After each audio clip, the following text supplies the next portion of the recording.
dans un des masterclass que j'ai entendu, tu t'exprimais un truc qui moi m'a parlé, en parlant de quelqu'un, qui disait tu penses que posséder va te priver de ta liberté. Oui. Oui, c'est fréquent. Et puis, en fait, il est carrément des courants de pensée autour de la décroissance et autour de l'idée que nous sommes possédés par nos possessions. Soit, ça existe. Et du coup, ça, c'est une croyance. Oui, oui, bien sûr. Est-ce que c'est une bien croyance? sûr, mais c'est une croyance, mais il y en a des milliers, si tu veux. C'est pour ça que j'ai pas envie d'être exhaustif. Dans la famille, on a de l'argent, mais on doit le cacher parce que nous, on arrive de Hongrie et en Hongrie, en fait, si tu montres que tu as de l'argent, il y a un jour des gens qui vont débarquer avec un fusil pour te le prendre. Alors on en a, mais on doit le planquer. D'autres qui vont dire, ah bah dans ma famille, on a le droit d'en avoir, mais en fait, le premier qu'on a eu, c'est notre grand-père, et il l'a eu en suant sang et eau de 9 ans à 69 ans. Donc, on a le droit d'en avoir uniquement si on souffre beaucoup pour l'obtenir. D'autres, et ainsi de suite. On connaît tout ça. Voilà, des croyances, il y en a. Et pour moi, en fait, l'idée, laissons aux thérapeutes qui ont envie d'aller creuser ces croyances-là, aller les regarder. Il y a quelque chose de plus générique, de plus grand que ça, qui est qu'en fait, on ferme le potentiel de la vie lorsqu'on ferme le potentiel d'être, c'est-à-dire de possibilité d'être que j'ai. Plus j'ouvre aux potentialités d'être que j'ai, renonçant à être une bonne personne, arrêtant de qualifier les choses en bien ou en mal, en bonne et mauvaise, plus j'ouvre mon potentiel en me reconnaissant quand je regarde ma vie, plus en fait j'accepte le potentiel sur lequel je suis assis, plus je lui permets de trouver un vecteur pour aller jusqu'à moi. Je suis assis sur un potentiel immense que je peux appeler un trésor. Ce trésor, il peut aller jusqu'à moi. Pour qu'il aille jusqu'à moi, il faut que je comprenne que ce qui lui ferme la porte, c'est ma crise d'identité. C'est-à-dire cette fameuse crise d'ego dont je parlais tout à l'heure, d'amener de la survie dans mon identité. De faire ça me fait croire en fait que si je ne suis pas absolument une bonne personne, je vais mourir. Donc je ferme mes potentiels d'être. Je me refuse d'être la plupart de ce que je suis et je fais un déni de ça. Lorsque je rencontre la vie, elle n'arrête pas de me dire qui je suis. Quand je ne veux pas entendre le message, il revient en boucle et elle continuera de me dire qui je suis. Tant que je refuse ce truc-là, je refuse d'ouvrir les portes permettant au potentiel de me rejoindre. C'est aussi simple que ça. Qu'est-ce que tu as dû accepter, toi, pour passer d'un moment où tu avais correctement de l'argent à un moment où tu en as carrément plus? Yes. C'était à peine correctement de l'argent. Bon, pour moi, c'était une souffrance. C'est-à-dire que, quelle que soit la somme que je gagnais, j'étais dans une course journalière pour ne pas sombrer complètement. Donc c'était une course, mais journalière. Tous les jours, en fait, il fallait que j'aille me dépêcher d'aller chercher une recette pour pouvoir la mettre sur mon compte, pour pas qu'on me l'interdise, pour que payer tel fournisseur, et le lendemain, il fallait recommencer. C'était une course. Je devais être tranquille 5 jours par mois, et le reste du temps, c'était de la course. C'était pas vraiment tranquille. Quand j'étais dans cette posture-là, j'étais dans mon ex-vie avec mon ex-femme et mon passe-temps favori était de définir Franck comme étant l'homme pur, l'homme droit, l'homme fiable, le chevalier blanc, le protecteur de ces dames. Et je faisais un déni complet de mes 3 centres d'énergie du bas, c'est-à-dire je faisais un déni de mon système de survie, c'est-à-dire que je me rendais pas compte que j'étais pas en train de vivre mais en train de survivre. Ce que je veux dire par là, c'est que ma peur de disparaître aux yeux de mes parents, c'est-à-dire en étant une mauvaise personne, occupait tout l'espace. Je croyais en fait que si j'étais pas uniquement comme ils voulaient que je sois, j'allais en mourir. Donc je devais absolument coller à leur image.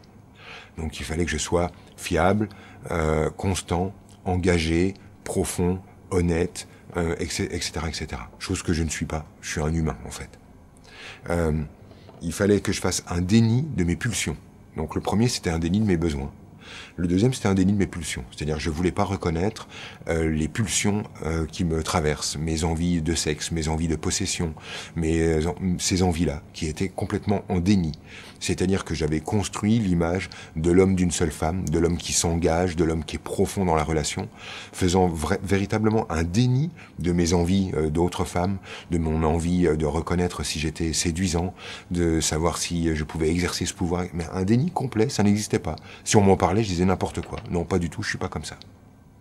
Je faisais un déni complet de mon pouvoir et de mes problèmes autour du pouvoir. Là, on est dans le 3e centre d'énergie, celui qui règle mon animal, si tu veux, entre guillemets.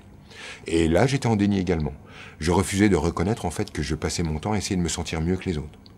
Je pesais 10 kilos de plus et c'était 10 kilos de muscles, je portais des débardeurs, j'affichais mes muscles pour impressionner les autres lions de la pièce, pour dire c'est moi le plus puissant, si je peux pas gagner par là, je gagnerai avec la force.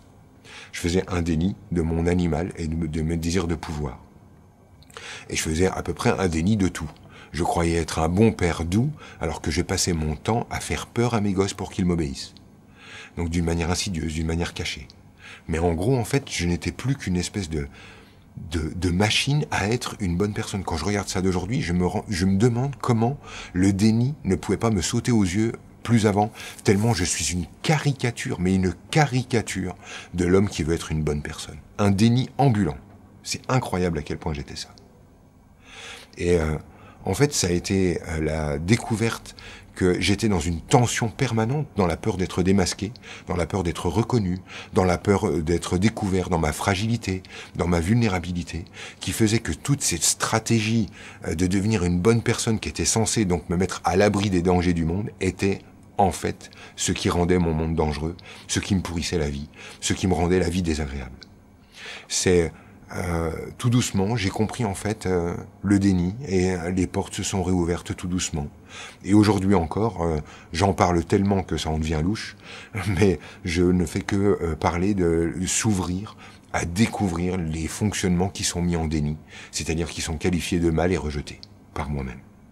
Mais d'avoir réouvert le spectre de ce que Franck est à quelque chose de beaucoup plus grand, fait que l'accès à mon trésor de potentiel s'est considérablement ouvert.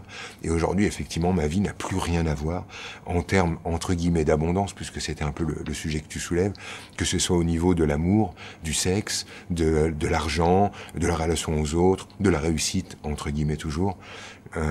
Ça n'a plus rien à voir. Mais ce qui n'a plus rien à voir, c'est la façon que j'ai de m'entrevoir. Et ce qui est rigolo, c'est que pendant que je te parle là, je sais que lorsque je me regarderai dans 5 ans et que je revisiterai ça, je verrai clairement les dénis dans lesquels je suis, juste là maintenant en te parlant, et qui sont encore invisibles à mes yeux. Mais c'est ça qui a tout changé dans mon énergie.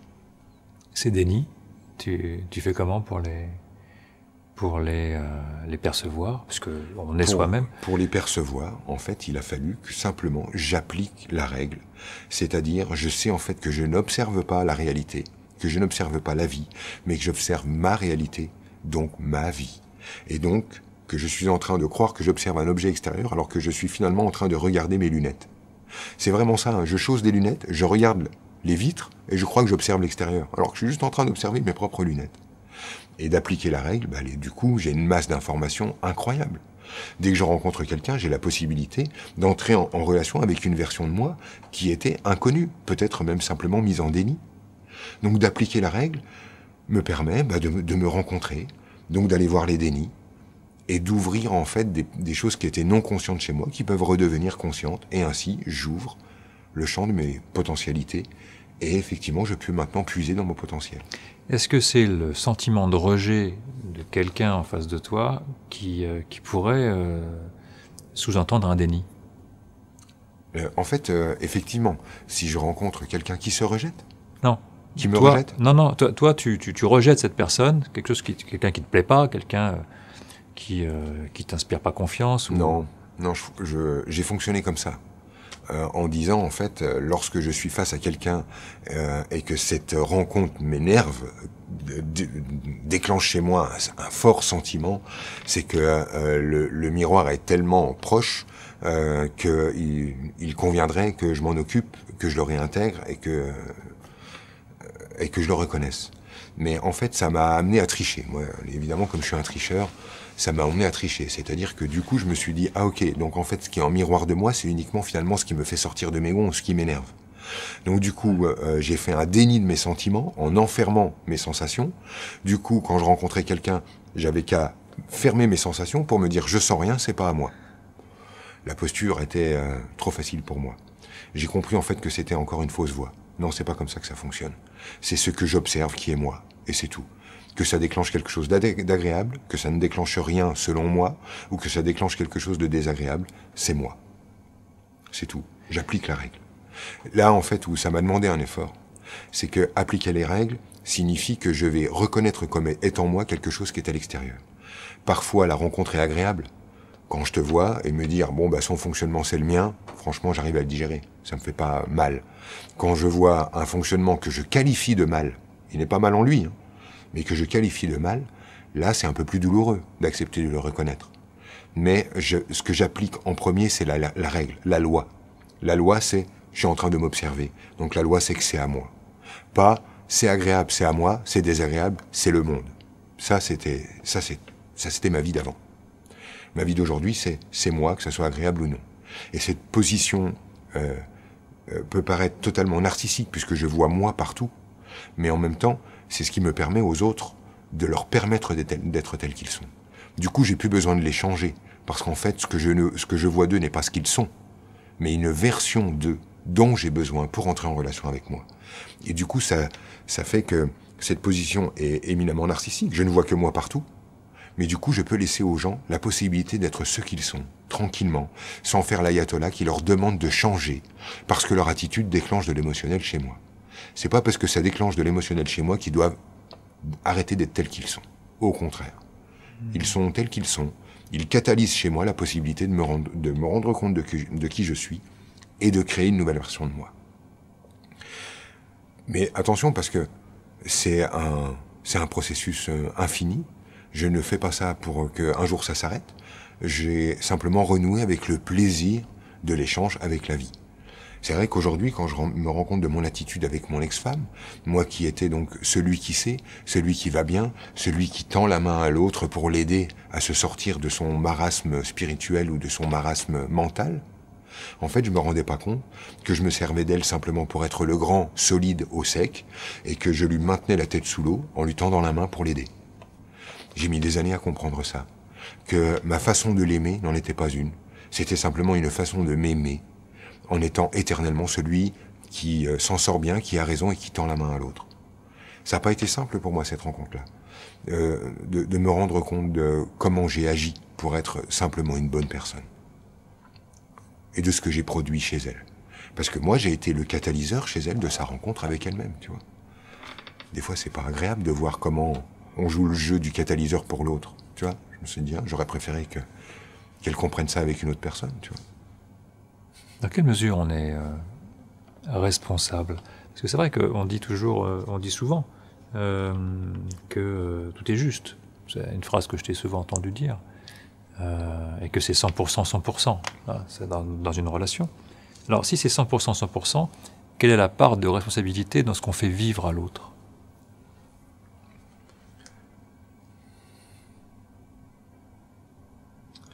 Si c'est 100%, 100%, ma responsabilité regarde moi, et la responsabilité de l'autre le regarde.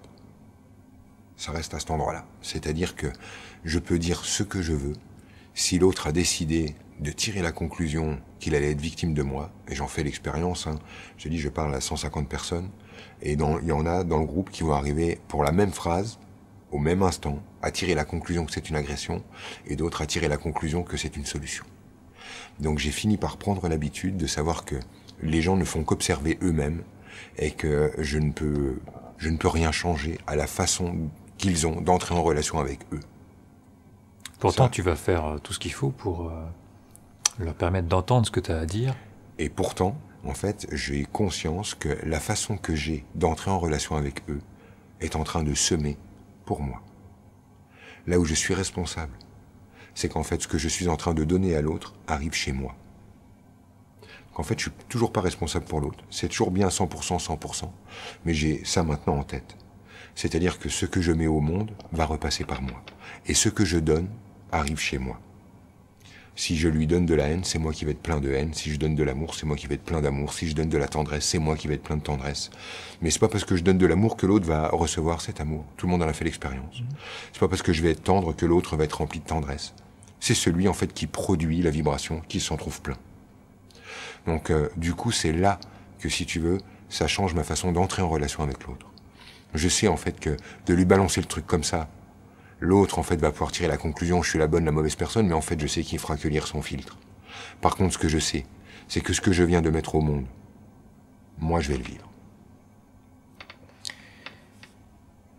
j'ai vraiment l'impression que ce passage par l'autre pour se découvrir, elle est au centre même de ta conception de la vie, même de ce que tu voudrais enseigner aux gens. Le reste, c'est de la technique, c'est de la tuyauterie, j'ai l'impression. Ouais. Le cœur même de qui tu es, de ce que tu transmets, ta singularité, c'est vraiment d'avancer dans la vie grâce à l'autre. Yes. Juste, on fait attention aux mots. Il s'agit de vivre la vie. Donc, j'imagine que derrière avancer, il y a juste la notion du temps qui passe. Et qu'on avance parce qu'on vieillit. Il ne s'agit pas d'avancer pour aller quelque part. Mais j'ai effectivement cette vision qui peut paraître antinomique. Je pense qu'il y a autant de planètes que d'humains, si tu veux. C'est-à-dire que je crois que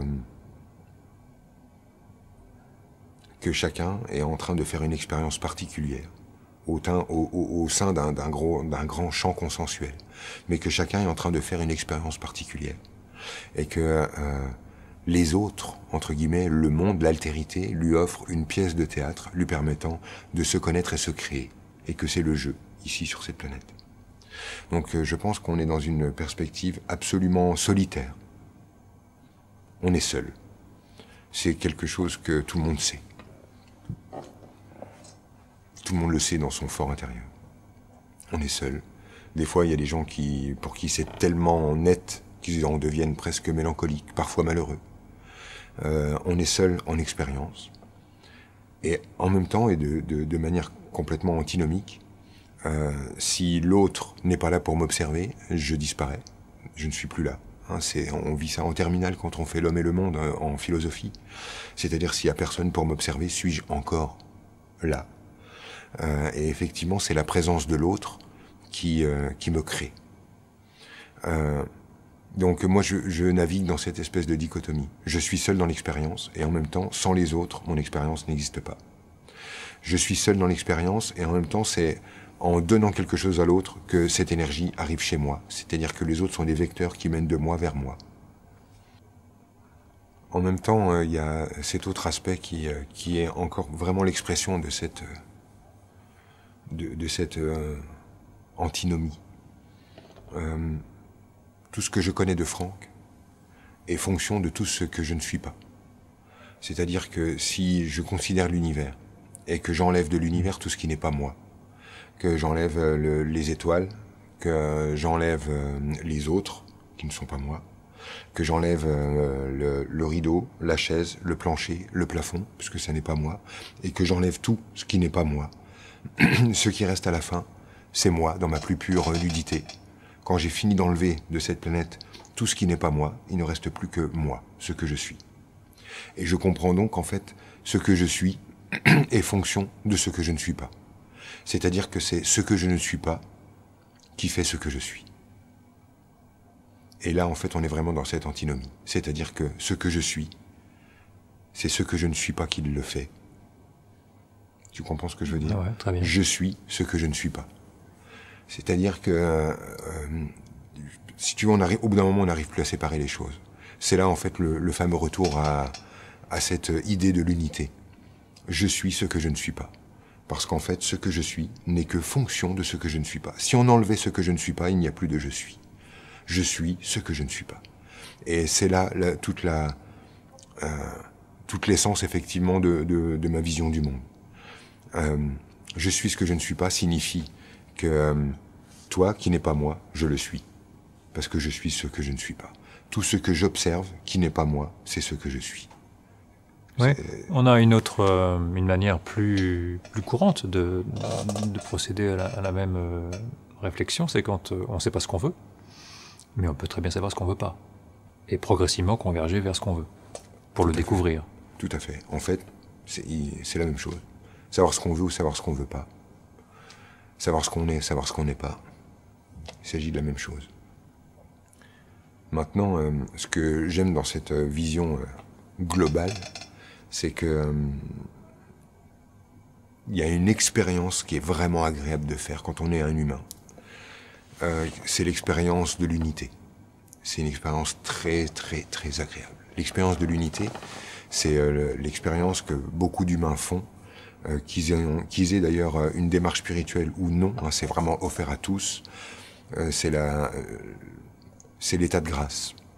L'état de grâce qu'on peut rencontrer dans le regard avec un bébé, tu sais, ces regards profonds qui d'un seul coup te font basculer d'un monde à un autre.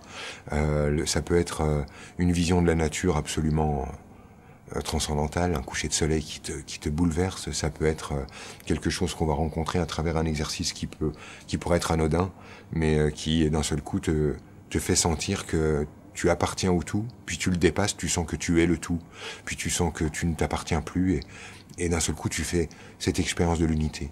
C'est aussi une expérience que j'ai faite lorsque j'étais dans un état entre la vie et le coma, lorsque j'ai fait un AVC, et que je me suis retrouvé baigné dans une atmosphère de félicité totale, où j'ai l'impression d'un seul coup de ne plus avoir la moindre rupture entre l'intérieur et l'extérieur. Et cette expérience de l'unité, qui est donc offerte à tous les humains, qui n'est pas une expérience spirituelle en soi, cette expérience de l'unité ne peut jamais intervenir lorsqu'on est dans un état de séparation. C'est-à-dire qu'on ne peut pas atteindre cet état en se séparant de quoi que ce soit. Ce n'est pas possible, puisque l'état du un ne peut pas connaître la séparation.